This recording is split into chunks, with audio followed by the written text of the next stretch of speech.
Hey, before we get into the video, I just want to say this is going to be more of a book discussion than it is a review because as I was going through this, I realized it feels more like an actual discussion rather than it does a review. So I will be labeling it as a discussion, but just ignore the times that I call it a book review in the video. Okay, thank you and enjoy. If you know anything about this book, you would be surprised to see it in a public store too.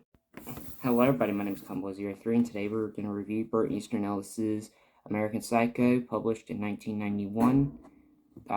This book, if like I said earlier, if you know anything about it, you'd be surprised that it's in a public store. So I'm going to go ahead and immediately jump in and explain why that was surprising for those of you who haven't read comment sections, because I'll have to comment explaining why to someone who asked the question, why was it surprising? Well, to go ahead and clarify, it's because two things. It's public history and the time that we live in now, where I don't think people would really look at this book and be like, I don't think they would want it in a public store with how sensitive America is nowadays. With like there was controversy with in it chapter 2 where he killed a gay man, and then there was controversy for Michael Myers when he killed a gay couple, even though they, as far as I know, they weren't really stereotypes, but a lot of people said they were. But that's besides the point. The point is there was controversy and people on Twitter freaking out because gay characters got killed by awful people, by serial killers, and freaking shape-shifting alien that feeds on children.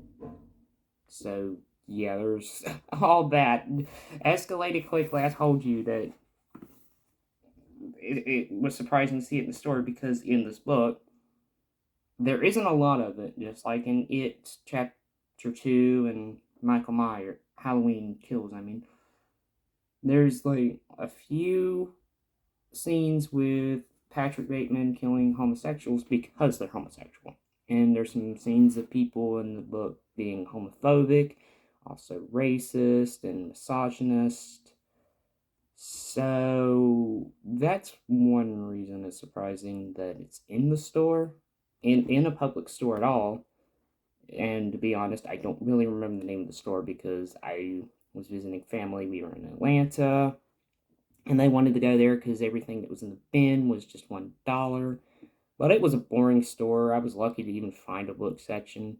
I did find some other horror books there, and I don't know how. Like that one video with the two new books to read, I found those two books in there, and I found some other horror books in there. But I don't know how bad they are. And a friend did say you could still find a book that's very violent in a public store, which I didn't know because I figured that people would just wouldn't want that in there. But to be fair, if we can have a book like freaking Stephen King's It in a freaking public school, yeah, then I'm pretty sure we can get one like this in a public store. So it shouldn't have been that surprising, but I just never thought I would find it there.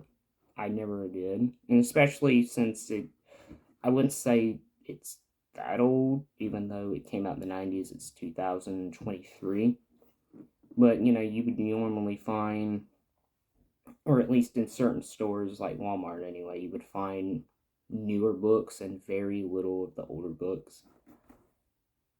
That and I just haven't really been getting out the way I was supposed to, so because COVID kind of messed me up with that. I haven't been staying isolated like I did when it first started, but I haven't been getting out that much either, especially since I'm trying to write a book of my own and try to provide some videos. So I don't get out that much unless I absolutely need to, rather just go to friends or go get some groceries and just spend time with some family. It's the only time I get out is when I'm just doing something that requires me to get out. But anyway, back to the book. I want to give a positive review on this because I like how Burt Easton Ellis had determined to make a satire of the yuppie lifestyle. I think it's yuppie, yeah, the yuppie lifestyle of the 80s, which I don't know if it's still a thing or not, but regardless, it was a satire of rich men from the 80s, rich white men from the 80s.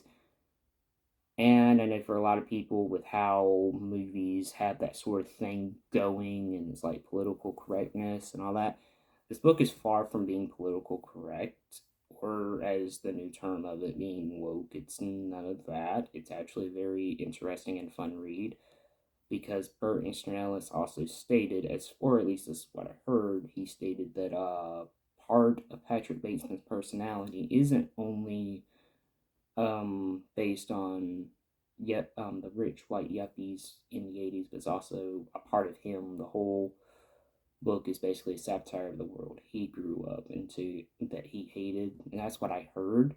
I've done some research about it, but I haven't done too much research. The only thing I know for a fact is the satire of that lifestyle, and that Bert Easton Ellis actually hung out with these rich people to get to see how they interact, they how they live their lives, and what they order, how they dress, how they talk, all that.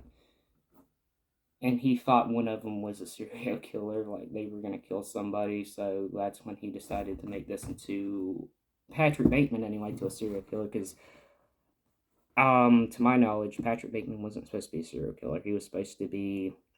It was just supposed to be a fun little comedy satire. That was it. Like a black comedy, but I don't think it was supposed to be as violent. It wasn't supposed to be as violent as it was in this book. Speaking of violence, I think it's fascinating. People always, including myself here, would point out how violent it is, and say that that's because people don't read it because of the violence. I read all of it because of the violence. I wanted to see how brutal it got, because the movie is very different from this book by a long by. I can't say the proper term right now. I've been having some problems pronouncing words and stuff. I've been stuttering a lot, but it is extremely different from the movie, but only by the violence, in my opinion, and by recent memory, because pretty much most of the stuff, like what Patrick Bateman and his friends do, what they talk about, is pretty much the same.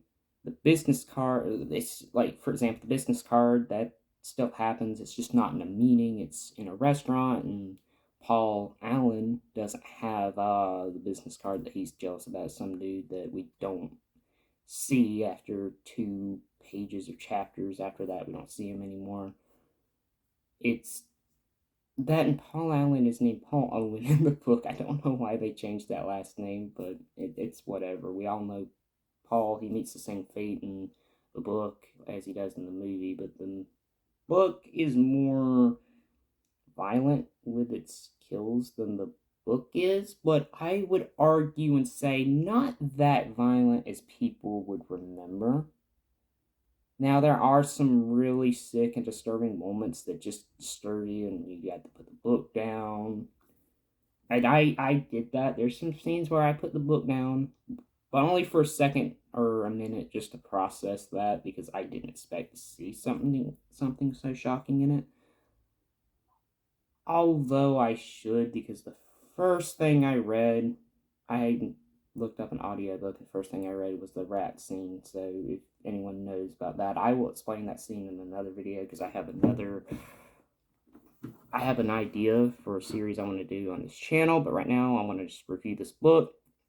So what I want to say about this book is, if you like something that's violent, read it. However, because I know there's a lot of people that like splatterpunk, there's a lot of people that like extreme violence, but only if there's a good story here. And I say you would get both of those here, because even though it doesn't seem like it, there is a story. It's a whole, like I said, it's a whole satire, and it's pretty easy. It's pretty interesting, shall I say, not easy, pretty interesting how Patrick Bateman would just. It's hard to explain the book. You just have to read it for yourself to get a fully fledged opinion, because people are going to say it's either too boring, and it will probably explain most of the book, and people saying it's a really good read. because they can't really explain what makes it so good, except how brilliant it is to have it be slow and Patrick listing the clothes, the food, and everything, every little detail, and then we'll get like a break into his psyche. It's like watching an actual serial killer that's obsessed with not just killing, but obsessed with their lifestyle and how they dress and how everyone else dresses. You know, it's like, let's say if there was a 16-year-old serial killer and they'd be obsessed with, in today's society, they'd be obsessed with video games, vaping, probably TikTok. Probably, I don't know. They'd be obsessed with the internet and all that, and they would have to explain it and explain, you know, if you read their diary or you hung out with them, they would just constantly be, it's probably explained like that if they had the same mindset like Patrick Bateman. Because Patrick is far different from any other serial killer that we've seen in any horror movie, any story really. Because, you know, most serial killers, it's just like, no, just blend in and then there you go.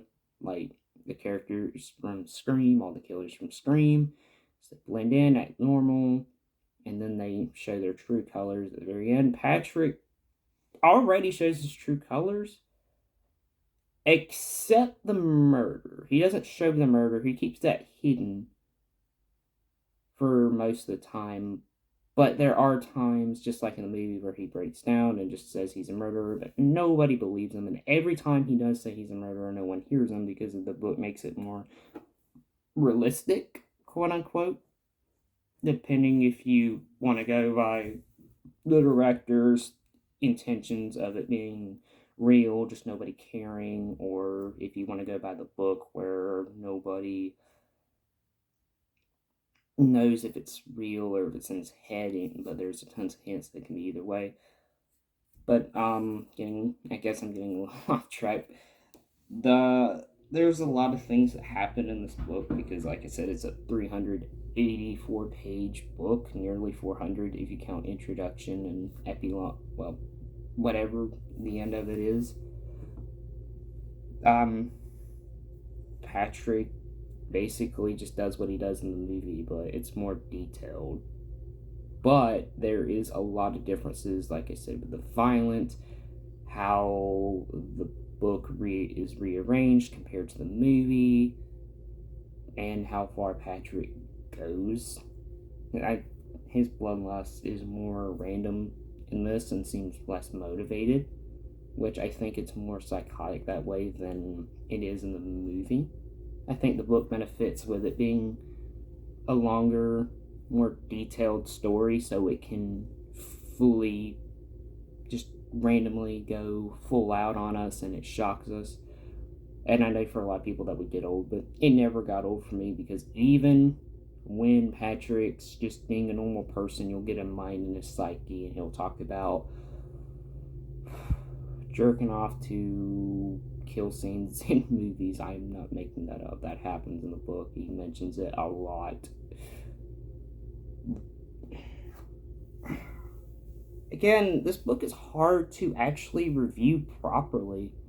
Like a movie review or any other book review where it's just like where you can say what happens because it's all over the place. But I like that about it because it's kind of structured like Patrick's written in a diary and you're just reading that diary. And I think that's pretty interesting. It's an interesting way to portray this character because he is, as Christian Bale says, I quote, a dweeb. Even though I don't think anyone uses that word anymore, but that's something how Christian Bale would describe him, so I'm going to describe him that way. He's a dweeb, so take that as you will. But this book is very fun, fascinating, and I say fun, I know a lot of people, even people who like the book, would say it's boring, and yeah, I can agree with him describing stuff does get boring, but it's also the most interesting part, because I think you need to read those parts in order for the violence to be more shocking and effective, because I mean, the violence would be shocking and effective regardless if you read them scenes or not. But these, with them, I think they just make it worse. And I think you'll be able to get the full experience and you'll understand what everyone's talking about if you read those scenes. If you don't, then you'll just be like everyone else who's like, oh, the book's very violent, when the violence is, as I was going to say, but got sidetracked. The violence is very little. There's not that much violence in the book, unless you count every time he mentions it.